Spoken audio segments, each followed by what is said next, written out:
네, 정부가 대형 계란 농가에 대한 조사 결과 오늘 4곳에서 추가로 살충제 성분이 초과 검출됐습니다. 네, 이미 유통된 물량 중에서는 신선대 홈플러스와 부자 특란이라는 상표의 계란에서 비펜트린이 검출된 것으로 확인돼 폐기 조치됐습니다. 정부 세종청사에 나가 있는 취재기자 연결합니다. 김동욱 기자.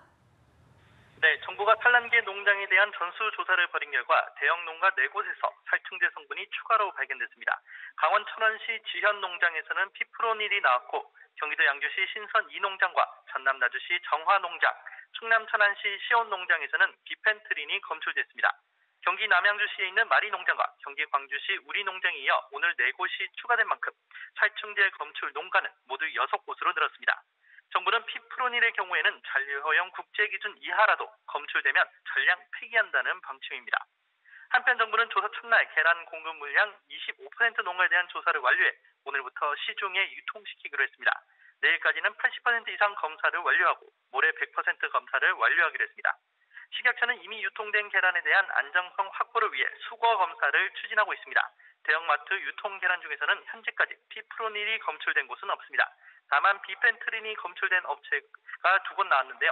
식약처는 신선대 홈플러스와 부자 특란이라는 상표로 판매한 충남 천안 시온 농장과 전남 나주 정화 농장 등 2곳의 계란을 전량 폐기 조치했습니다. 정부는 농협과 이마트 등 대형 유통업체들과 협조해 계란 가격을 인상하지 않고 적합으로 판정된 농가의 계란을 유통하도록 했습니다. 지금까지 정부 세종청사 농식품부에서 전해드렸습니다. 예, 국내에서도 살충제 계란이 확인되면서 소비자들의 가장 큰 걱정은 이들 계란이 어디로 얼마만큼 팔렸는지 여부입니다. 네, 서울 지역에 주로 유통됐다고 하는데 김장현 기자가 취재했습니다. 살충제 계란이 나온 경기도 남양주시 마리 농장은 6일부터 살충제를 사용했다고 주장하고 있는 점을 감안하면 계란 출하가 금지된 14일까지 8일간 생산된 계란이 살충제에 노출된 것으로 보입니다. 이 농장에서 계란을 하루에 2만 개에서 2만 5천 개까지 생산한다고 볼 때 수거된 2만여 개를 제외한 최소 14만 개가 시중에 유통된 것으로 정부는 추정하고 있습니다. 취재 결과 주로 서울 서대문구, 서울 강북구 등의 중간 유통업체에서 이들 계란을 납품받아 시중에 유통한 것으로 확인됐습니다. 이 중 수거가 완료된 계란은 약 2만 4천 개에 불과하며 나머지는 시중에 유통된 것으로 정부는 보고 있습니다. 현재 8월 6일 날 약을 뿌렸다 그러니까 8월 7일부터 공급됐다라고 이제 보여지기 때문에 8월 7일 이후에 공급된 그런 잔량에 대해서는 이제 회수 절차가 들어갔다고. 여기에 강원도 철원 지연 농장에서도 계란에서 피프로닐이 검출돼 농림축산식품부는 유통 경로를 확인하고 있습니다. 피프로닐만큼 인체에 유해하진 않지만 살충제인 비펜트린 기준치를 초과한 농장이 경기도 양주에서 추가로 확인됐습니다. 전통시장과 일부 소규모 가게에서 계란과 관련 제품을 판매하고 있지만 실제 구매로 이어지는 경우는 거의 없었고 대형마트 3사와 전국의 편의점은 일제히 계란 판매를 중지한 상태입니다. 연합뉴스TV 김장현입니다. 대형마트와 편의점 등이 살충제 계란 파문으로 일시 중단했던 계란 판매를 오늘부터 재개했습니다. 편의점 GS25와 GS 슈퍼마켓은 계란을 공급하는 업체들이 정부 검사 결과 적합하다는 통보를 받았다며 일단 생란부터 판매를 재개하겠다고 밝혔습니다. 이마트는 거래하는 계란 협력사의 80%가 적합 판정을 받았다며 판매를 재개한다고 밝혔고 농협 하나로마트는 계란 판매를 재개하면서 소비자를 대상으로 안정성 홍보를 시작했습니다. 티몬 역시 슈퍼마트 코너를 통해서 적합 판정을 받은 계란을 시중가보다 30% 저렴한 가격에 판매한다고 밝혔습니다. 예, 그렇다면 우리 집 냉장고 안에 있는 계란은 먹어도 되는 것일까? 이런 걱정을 많이 하실 텐데요. 껍질을 잘 살펴보면 문제가 된 농장에서 생산한 계란을 구분할 수 있다고 합니다. 네, 어떤 계란을 먹으면 안 되는지 홍장원 기자가 설명해 드립니다. 바퀴벌레나 진드기 잡을 때 쓰는 살충제 성분이 계란에서 검출되면서 국민 불안이 높아지고 있습니다. 사태가 발발하자마자 정부가 전국 계란 유통을 금지시켜서 현재는 문제되는 계란을 살 수 없습니다. 하지만 문제는 이미 팔린 계란입니다. 이번에 경기도 남양주 마리 농장과 강원도 철원 지연 농장 계란에서 검출된 피프로닐은 대량으로 먹으면 중추신경계에 문제를 일으킬 수 있는 독성 물질입니다. 이번에 발생된 것들은 피프로닐은 농장에 사용해서는 안 되는 농약입니다. 상당히 맹독성이기 때문에 사용이 불가능한 농약이기 때문에 이 때문에 미리 사놓은 계란이 있다면 어느 농장에서 생산한 것인지를 반드시 확인해야 합니다. 계란 껍질엔 계란이 생산된 지역과 농장을 뜻하는 표식이 적혀 있습니다.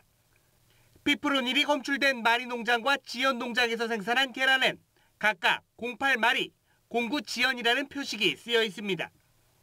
독성은 덜하지만 역시 살충제 성분인 비펜트린이 검출된 경기도 광주 우리농장과 양주 신선이 농장, 전남 나주 정화농장, 충남 천안의 시운 농장 계란에서도 고유번호가 적혀 있습니다. 보관 중인 계란이 문제가 된 농장에서 생산된 것으로 확인되면 구입처를 찾아 환불을 받거나 폐기해야 합니다. 피프로닐은 계란 후라이를 하거나 삶는 등 높은 온도로 계란 요리를 한다고 해도 없어지지 않습니다. 다만 닭고기용 닭은 키울 때 살충제를 쓰지 않는 만큼 안심하고 먹어도 된다는 것이 정부의 설명입니다. 연합뉴스TV 홍정원입니다. 살충제 계란 우려가 커짐에 따라서 교육당국도 긴급 대책 마련에 나섰습니다. 네, 이번 주부터 개학을 맞은 학교들은 정부의 전수조사 결과가 나올 때까지 당분간 계란 급식을 중단하기로 했습니다. 박수주 기자입니다. 점심 준비에 분주한 서울의 한 초등학교 급식실.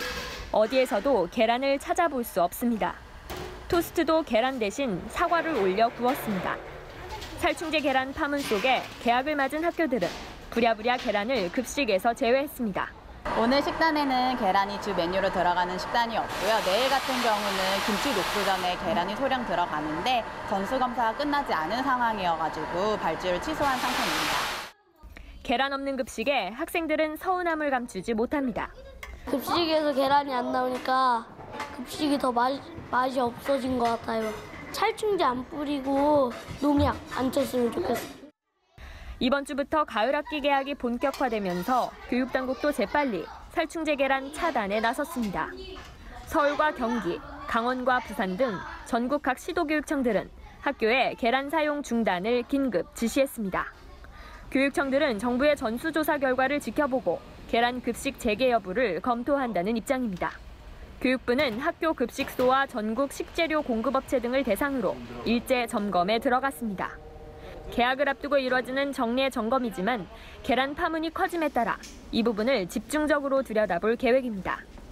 그러나 살충제 성분이 검출된 농장들이 잇따라 추가로 확인되면서 계란 급식 중단도 장기화되는 것 아니냐는 우려가 나옵니다. 연합뉴스TV 박수주입니다. 지난주 살충제 계란 파문으로 유럽이 발칵 뒤집혔을 당시에 정부는 문제 네덜란드산 계란은 수입되지 않았고 가공식품은 괜찮다고 밝힌 바 있습니다. 네, 하지만 진짜 몰랐는지 알고도 쉬쉬했는지 정작 국내에서도 똑같은 문제가 드러나고서야 뒷북 대책에 나섰다는 지적이 나옵니다. 김종수 기자입니다. 유럽에서 살충제 계란 파문이 터진 뒤인 지난 10일 식품의약품안전처는 유럽산 달걀에 대해 정밀 검사를 시행 중이며 네덜란드, 벨기에, 독일산 계란을 함유한 과자 등 가공식품을 먹어도 건강에 해가 없다고 설명했습니다. 당장 큰 문제가 없다는 이야기인데 양계농가 방역 때 사용해서는 안 되는 살충제를 쓰기는 국내도 마찬가지였습니다. 닭들을 좁은 닭장 속에 가둬 키우는 바람에 진드기 같은 해충이 생기기 마련인데 등잔 밑이 어두웠던 겁니다. 더 큰 문제는 이전에 얼마나 살충제가 쓰였는지 알 길이 없다는 점입니다. 정부가 문제의 살충제 성분 피프로닐 검사를 한 것은 지난해가 처음이었습니다. 그나마도 60곳 대상 표본 조사였고 올해 들어서야 3월과 8월 본격 조사를 하던 중 피프로닐이 검출된 겁니다. 정부는 뒤늦게 밤을 새워서라도 사흘 안에 1,400곳이 넘는 전국 양계 농가를 전수검사하겠다고 나섰습니다. 3일 내에 모든 산란계 농장 조사를 완료하기 위해서 농산물 품질 관련 시도 동물위생시험소, 검역본부 등 가용 자원을 최대한 활용해서 신속하면서도 정확한 검사가 그간 법상 금지된 살충제가 쓰인 것을 알고도 대책이 없었던 것인지 실상을 파악도 못한 채 탁상행정을 펼친 것인지 규명이 필요한 상황입니다. 연합뉴스TV 김종수입니다. 더불어민주당과 정부, 청와대가 오늘 아침 국회에서 고위당정청 회의를 갖고 아동수당 도입과 기초연금 상향을 빠른 시일 안에 발표하기로 결론 내렸습니다. 네, 국회 취재기자 연결해서 자세한 소식 들어보겠습니다. 정영빈 기자. 네, 민주당과 정부, 청와대가 아동수당 도입과 기초연금 상향을 결정했습니다. 민주당 박완주 수석 대변인은 오늘 오전 고위당정청 직후 브리핑을 통해서 빠른 시일 안에 별도로 방안을 발표할 것이라고 말했는데요. 이와 관련해 김태년 정책위 의장은 아동수당 제도를 내년 7월부터 시행한다고 밝혔습니다. 지급 대상은 보호자 소득 수준과 무관하게 0세부터 5세까지의 아동으로 지급 기간은 최장 72개월이라고 설명했습니다. 월 10만 원 현금 지원을 원칙으로 하되 지자체 여건을 고려해 지역 화폐 등이 가능하다고 덧붙였습니다. 이어 기초연금은 기준 연금액을 내년 4월부터 25만 원으로 인상하고 2021년 4월부터는 30만 원으로 단계적으로 인상해 지급한다고 밝혔습니다. 연금 등과 상관없이 동일 기초연금을 받을 수 있도록 제도를 재설계할 예정으로 관련법은 올해 정기국회에 제출되며 또 통과를 목표로 추진한다고 강조했습니다. 당정청은 또 최저임금 인상에 따른 소상공인과 영세 중소기업 지원 대책과 관련해 일자리 안정 자금을 신설하기로 했습니다. 이와 함께 지난 2일 내놓은 부동산 대책이 효과가 있었다고 판단하고 다음 달에는 주거복지 로드맵을 추가 발표하기로 결정했습니다. 네, 국회 보건복지위원회 전체 회의에서는 살충제 계란과 관련한 질타가 이어졌다고요? 네, 그렇습니다. 오전 10시부터 보건복지위 전체 회의가 진행되고 있는데요. 살충제 계란과 관련한 식약처의 대응 등을 놓고 여야 의원들의 질타가 이어졌습니다. 특히 야당은 물론 일부 여당 의원들까지 국내산 계란과 닭고기에서 피프로닐이 검출되지 않았다는 류영진 식약처장의 지난 10일 기자간담회 발언 내용을 강하게 비판했습니다. 이에 대해 류 처장은 국내산 계란에서 살충제 계란이 나와 진심으로 사과드린다며 고개를 숙였습니다. 이어 계란 생산자와 농가에 대해서는 교육을 강화하고 산란일자 등 정보 공개도 확대할 것이라면서 수입 계란에 대해서도 검사 항목을 늘릴 것이라고 설명했습니다. 박능우 보건복지부 장관도 잘못된 동물 사육 관리와 식품 생산 과정을 면밀히 살펴보고 책임 있는 대안을 제시하겠다고 강조했습니다. 지금까지 국회에서 전해드렸습니다. 문재인 대통령이 내일 취임 100일을 맞아 첫 기자회견을 갖습니다. 정해진 대본 없이 자유로운 분위기 속에서 진행됩니다. 네, 보다 구체화된 안보 구상 등 국내외 현안에 대한 입장을 밝힐 것으로 보입니다. 성승환 기자입니다. 문재인 대통령의 취임 100일 기자회견은 오전 11시부터 청와대 영빈관에서 진행됩니다. 국내외 언론사의 청와대 출입 기자 300여 명이 참석해 문 대통령을 향해 송곳 질문을 쏟아낼 예정입니다. 특히 사전에 질문 내용과 질문자를 정하지 않고 자유롭게 문답을 주고받는 각본 없는 기자회견으로 진행됩니다. 청와대는 일방적인 발표 형식이 아닌 기자단과의 소통을 중시하는 차원이라고 설명했습니다. 국정농단 의혹이 불거진 상황에서 아무런 질문도 받지 않았던 박근혜 전 대통령과의 차별화 포석으로 풀이됩니다. 자유롭게 진행되는 만큼 만에 하나 발생할지 모를 돌발 상황에 대한 문 대통령의 대응법도 관전 포인트로 꼽힙니다. 여기에 한반도 안보 위기나 부동산 탈원전 정책, 인사 논란, 부자 증세 등 각종 현안에 대한 질문이 쏟아질 가능성이 높습니다. 일본과의 과거사 해결 방안이나 사드 배치를 둘러싼 우리와 중국, 미국 간 외교 문제에 대해서도 질의가 이어질 것으로 보입니다. 문 대통령은 지난 100일에 대한 자화자찬식 대응보다 앞으로의 지향점을 설명하는 데 방점을 두고 있는 것으로 전해졌습니다. 앞서 김영삼, 김대중, 노무현 전 대통령 모두 취임 100일을 전후로 회견장에 섰습니다. 이명박 전 대통령은 쇠고기 파동 속에 취임 116일 만에 특별 기자회견을 열었고 박근혜 전 대통령은 회견을 하지 않았습니다. 연합뉴스TV 성수환입니다. 문재인 대통령은 세월호 참사 유가족과 생존자 가족을 청와대로 초청한 자리에서 정부를 대표해 위로와 사과의 말을 전했습니다. 문 대통령은 정부는 침몰을 지켜보면서도 선체한 승객을 단 한 명도 구조하지 못할 만큼 무능하고 무책임했다고 말했습니다. 문 대통령은 이와 함께 세월호 참사의 진실 규명과 모든 실종자를 찾을 때까지 최선을 다하겠다고 약속했습니다. 주요 사건의 하급심 선고 생중계가 가능해지면서 이재용 부회장 재판의 공개 여부가 뜨거운 관심사로 떠올랐는데요. 네, 결론이 임박했다는 관측 아래 다른 주요 사건의 재판이 생중계 1호가 될 가능성도 점쳐집니다. 김민혜 기자입니다. 이재용 부회장 사건 재판부는 지난 7일 결심 공판에서 25일에 선고하겠다면서도 생중계 여부는 언급하지 않았습니다.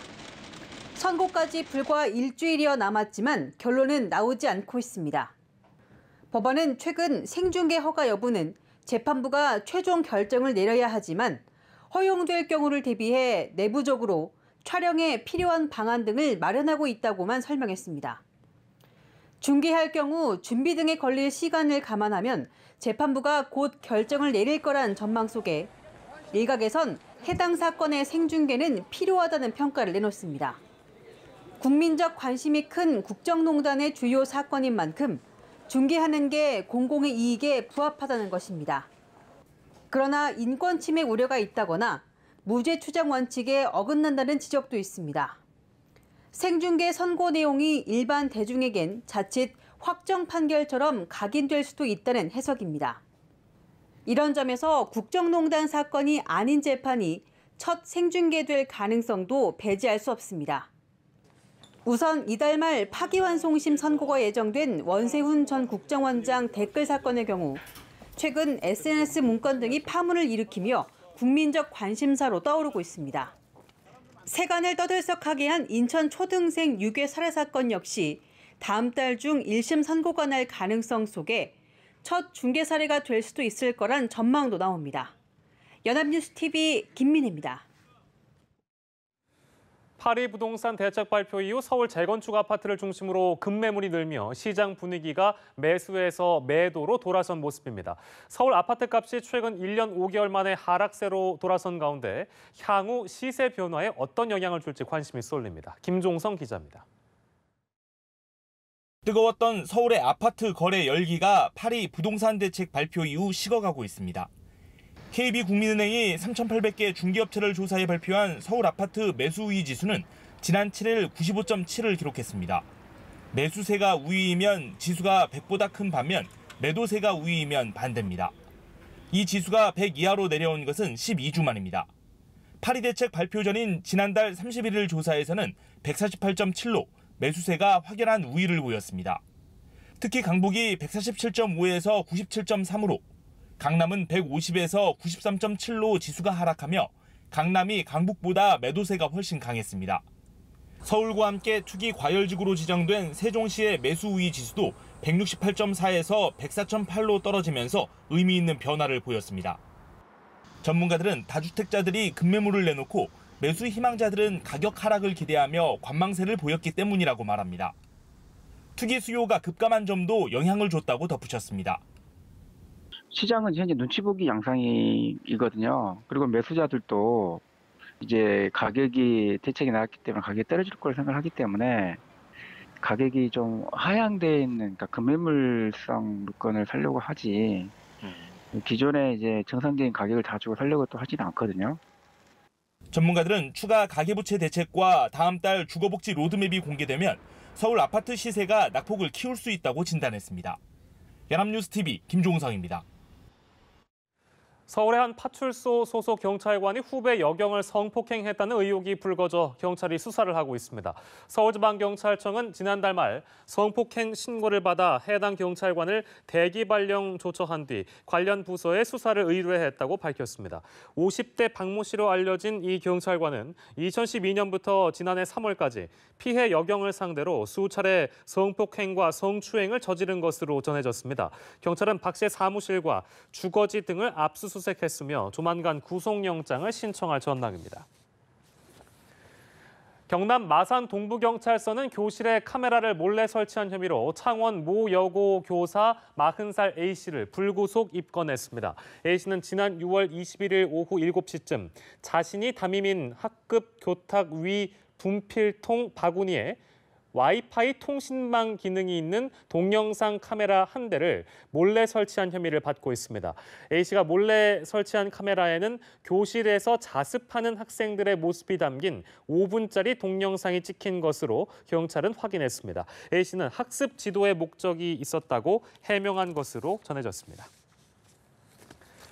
나체주의 동호회의 모임 장소로 사용하다가 거센 비난 여론에 밀려 자진 폐쇄한 충북 제천 누드 펜션의 운영자가 결국 건물마저 처분했습니다. 제천시와 경찰에 따르면 봉양읍 학산리 소재 이 누드 펜션 운영자인 A씨가 최근 건물을 매각한 것으로 알려졌습니다. 누드촌 운영에 반발해온 지역 주민들은 대체로 환영한다는 입장을 밝혔습니다. 경찰은 현재 누드 펜션 운영과 관련해 무허가 숙박 영업 혐의로 A씨를 조사 중입니다.